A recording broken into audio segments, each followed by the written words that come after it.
දැන්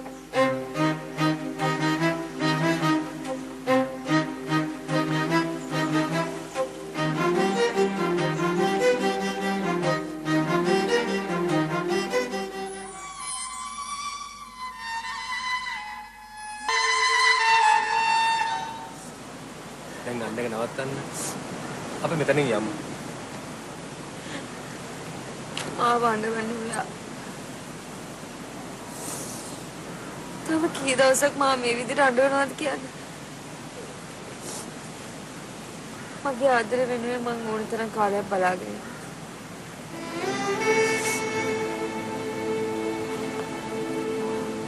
මේක අහන්න අසංක.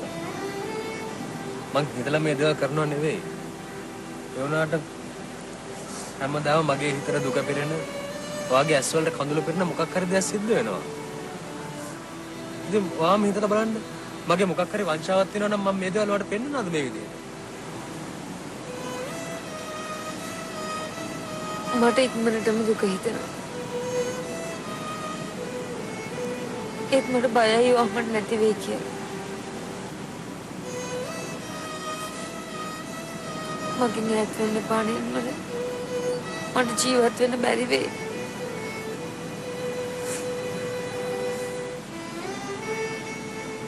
මෙච්චර කාලයක් මං ඔයාලට තේරුම් කරලා දෙන්න හදපු දේ දැන්වත් ඔයාලට තේරෙනවද?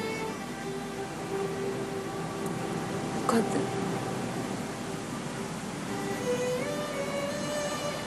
ආදරණීය බැඳීම් වල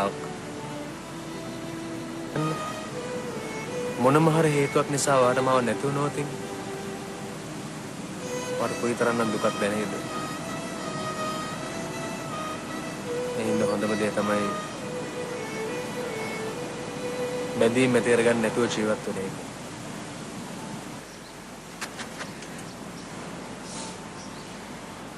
ඔයා හිතන විදිහට මේ ලෝකේ හැම කෙනෙක්ම හිතන්නේ ගියොත් මේ ලෝකේ පැවැත්මක් නැති වෙයි.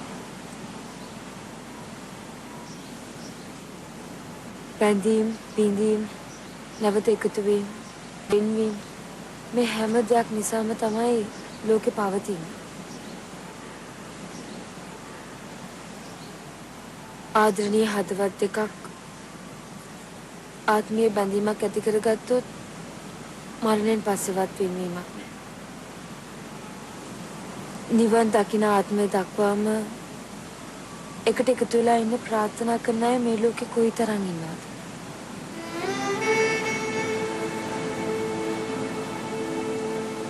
අසංකා ඔයාම කියනවා මාව දවස් දෙකක්වත් දකින්න නැතුව ජීවත් වෙන්න වඩා බැහැයි කියලා. නමුත් ඔයාට කලින් මම මැරුණොත් ඔයා කොහොමද ඒ දුක දරාගන්නේ?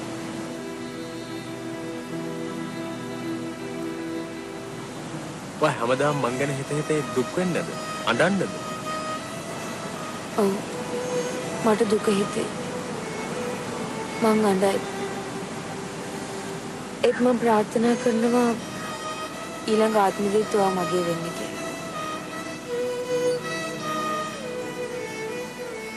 එහෙම ප්‍රාර්ථනා කරලා ඔයාගේ මතකයන් එක මං ජීවත් වෙනවා. ඒත්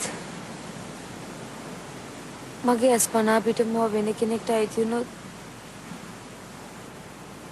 මට ජීවත් වෙන්න බැරි වෙයි.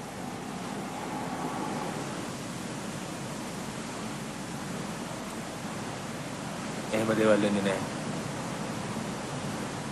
ඔය විදිහට හිතන්න එපා අසංක.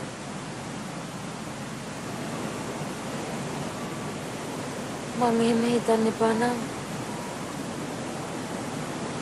මේ වගේ දේවල් සිද්ධ වෙන්න දෙන්න.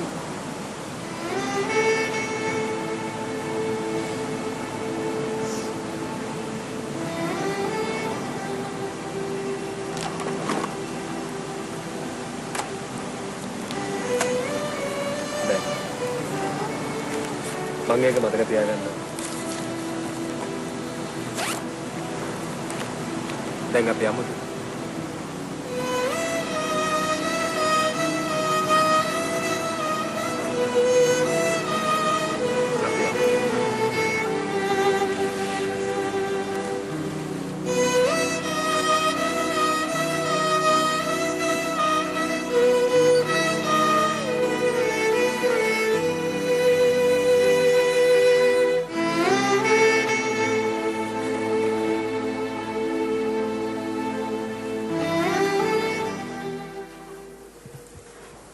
මම පුතත් එක්ක වගේ බලවුවට එනවා.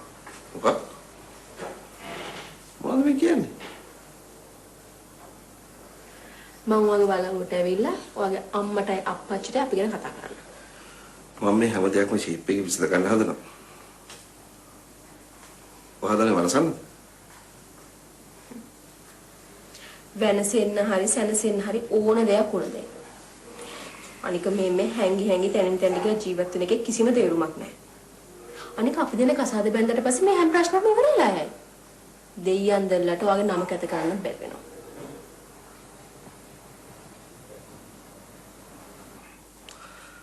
කසාද බඳිනවා කියලා කියන්නේ මම ආව දැන විනාශ කර ගන්නවා කියන එක.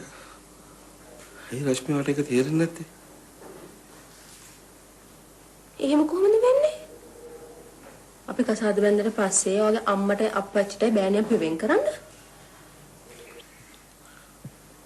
වෙන් කරන්න නෙමෙයි නැති කරන්න පුළුවන්. ඔයා මාව කසාද බඳිනවා කියලා කියන්නේ අල්කඩුව පරම්පරාවට අයිති දේපල වලට ඔයා හිමිකාරියක් වෙනවා කියන එක. මගේ අප්පච්චිලේකට කැමති නැහැ. මගෙන් පස්සේ මගේ දේපල ඔයාට අයිති වෙයි කියලා ඒගොල්ලෝ නැති කරන්න පුළුවන්. ඒ කියන්නේ ඔයාට අප්සාරිය කසාද බඳින්න ඒ ඇරෙන්න වෙන කිසිම හේතුවක් නැහැ. අප්සාරි කියන්නේ මගේ උරුමය. මගේ ආදරේ නෙමෙයි. අච්චරයි මං හිතන් ඉන්නේ. ඒ ඇරෙන්න අප්සාරි කියන්නේ මට වෙන විශේෂ උමනාවක් නැහැ. චන්ජේති නිකම් බොරු කියන්නේ නැතුව. ඔයා අප්සාරටත් පෙරේතයි. ඔයාට ඕනේ අප්සාරිය කසාද බැඳගෙන බලවුවට කැඳගෙන යන්න. මා මෙහෙ තියා. ඔයාට ඒ වරන් කරන්න හම්බ වෙන්නේ.